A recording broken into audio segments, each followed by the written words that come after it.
खबर नदिया से है। आपको बता दें इस समय हाई सेकेंडरी परीक्षा चल रही है, लेकिन इसी बीच रानाघाट के 9 नंबर वार्ड में एक व्यापारी के घर पूजा के बाद प्रतिमा विसर्जन के लिए भव्य शोभा यात्रा निकाली गई। इस दौरान रोशनी, सजावट और डीजे का भी आयोजन किया गया। राहगीर इस तैयारी को देखकर हैरान रह गए, क्योंकि परीक्षा चल रही है और कोर्ट का भी सख्त निर्देश है कि डीजे नहीं बजेगा।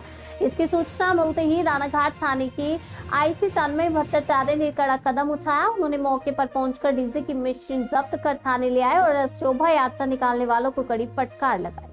रानाघाट वासी ने आईसी तन्मय भट्टाचार्य के इस कदम की सराहना की।